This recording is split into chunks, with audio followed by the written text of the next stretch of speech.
दूसरा लेने की जरूरत नहीं। ओढ़ना ही तो ना, हमारा वस्त्र जितना प्रयोग में आता है उतना बस। जब तक भगवदाकार वृत्ति नहीं हो जाती तब तक यह सिद्धांत अपने में नहीं लागू करना चाहिए कि महलों में रखे चाहे झोपड़ी में वास दे। आप फेल हो जाएंगे, क्योंकि आपका राग नष्ट नहीं हुआ। ये सिद्धों की स्थिति है, महलों में राखो चाहे झोपड़ी में वास दो। दत्तात्रेय जी महाराज कहते हैं, कभी कभी मैं राजमहलों में सुंदर पलंगों पर सुंदर नाना प्रकार के भोग सामग्री पाते हुए वहां पड़ा रहता हूं, तो कभी स्मशान में और कभी फुटपाथ में धूल धूसरी। ये स्थिति नहीं है। कभी बड़े बड़े राजाओं के द्वारा पूजित होता हूं, कभी जो मूढ़ पुरुष उनके द्वारा अपमानित होता रहता हूं, कोई फर्क नहीं। अपनी स्थिति नहीं है, ये सिद्धों की स्थिति है। महलों में राखो चाहे झोपड़ी में वास दो। अपनी स्थिति अभी राग युक्त है, हमको बचना है। जब तक वैराग्य युक्त वृत्ति नहीं होगी तब तक वो वृत्ति का क्या होता है, चिपकाव होता है। किसी वस्तु चिपक गया, किसी व्यक्ति उस पर चिपक गया। कैसे चिपका आप जानोगे? जब आप एकांत होगे, उस वस्तु की याद आवे, उस व्यक्ति की याद आवे, तो मासूम आप आसक्ति, वो हर वस्तु व्यक्ति स्थान और हमारी वृत्तियां फैलती रहती है। तो उपासना किस बात की हो रही? चित्त वृत्ति को रोक करके प्रभु में लगाना। अब गोपियों की स्थिति है कि वो व्यवहार के कार्य सब कर रही है, लेकिन एक एक वृत्ति कृष्णाकार है। ये कोई स्त्रियां है? परमहंसों की पूजनीया गोपी ये कोई स्त्री है? मुरारी पादार्पित चित्त वृत्ति। ओह, बड़े बड़े महापुरुषों ने इनकी चरण रज वंदना की। एक दिन वो एक संत आए थे महाराष्ट्र से, कृपा करके परिकर। कोई कोई शब्द होता है जो एकदम दिमाग में छा जाता है। वो बोले, जिसके मुख में राम तिनको करूं प्रणाम। वैसे पदगार वो तुकाराम जी का, हे जिसके मुख में नाम, वो कह रहे प्रणाम करता हूं मैं उसको। और कोई साधन की बात नहीं, जिसके भागवत में यज्जिभ्याग्य वर्तते नाम तुभ्यम, बार बार हम आपको इशारा कर रहे हैं। सब साधना का, सब तीर्थों का, सब सत्संग का, सब शास्त्रों का एक फल, तुम्हारा नाम ना छूटे, मंत्र ना छूटे। अगर आप इस पर हैं तो फिर ये प्रपंच की वार्ता कौन करेगा? फिर ये नाना प्रकार के स्वादिष्ट पदार्थ कौन स्वाद लेगा? जो मुहि राम लागते मीठे, गोस्वामी तुलसीदास जी कह रहे हैं। यदि मुझे भगवान का नाम प्रिय लगने लगता तो ये सब पदार्थ, ये जितने व्यंजन है, सब सीठे लगने लगते।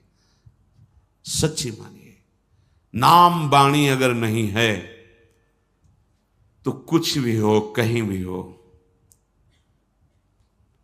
आपके हृदय की चिंतन वृत्ति जगत में रहेगी तो अशांति, दुख, क्लेश, बंधन, ईर्ष्या, द्वेष ये बना है। तो हम धाम में कहां हैं? हमें बताओ। आपके अंदर ईर्ष्या है, द्वेष है, नाना प्रकार के कुविचार हैं, तो परमानंद में प्रियालाल के महल में रहते हुए आप कहां हो? विचार करके देखो। नाम वाणी चल रहे, एक आनंद की उमंग। कैसे? कुछ नहीं सुनाई देता, कुछ देखने की वो अलग दृश्य होता है। आपकी दृष्टि में अलग ही चल रहा है, अलग ऋतु चल रही है, अलग सौंदर्य चल रहा है, अलग बातें चल रही। खोए हुए हो आप, ये आनंद लेने के लिए आए हो।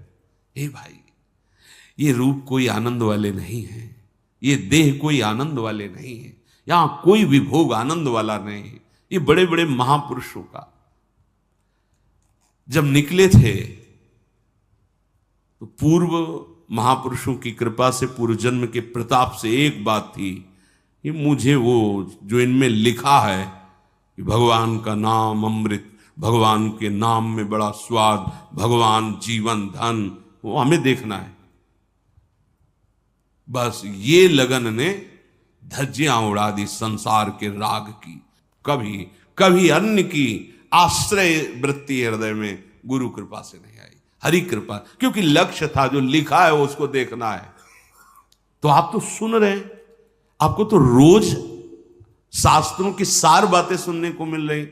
अलग अलग ग्रंथों में तुम्हें पढ़ने की जरूरत नहीं, सब यही सुनने को मिल रहा है। रोज सत्संग हो रहा है, रोज आपको भगवत सेवा के दिनचर्या में मन लगाना ही पड़ेगा, जबरदस्ती लगाना पड़ेगा। कितना बढ़िया है। जहां खोज की जाती कि कोई मुझे ऐसा मिले, सतमार्ग क्या है बता दे, वहां तुम्हें सतमार्ग बताया जा रहा है। अगर अब चूक हो गई तो पता नहीं किस कल्प में, किस युग में ये पुनः ऐसा अवसर आएगा कि नहीं, ये भी नहीं कहा जा सकता। बार बार तो बनत नहीं, यह संजोग अनु मानुष तन वृंदा विपिन रसखन संग भी। ये जो कृपा हुई, सच्ची कहें जो कृपा हुई है, मतलब इसका अनादर मत करो। बड़ी कृपालु प्रभु, भजन के लिए हमें समय दे दिया। अंदर से जो चिंतन की बात हम तुम्हें बताते, प्रभु कृपा ना करे तो वृत्ति प्रभु में लगे ही ना। प्रभु कृपा ना करे तो एक मिनट के लिए भगवत मार्ग के लिए समय माया दे ही ना।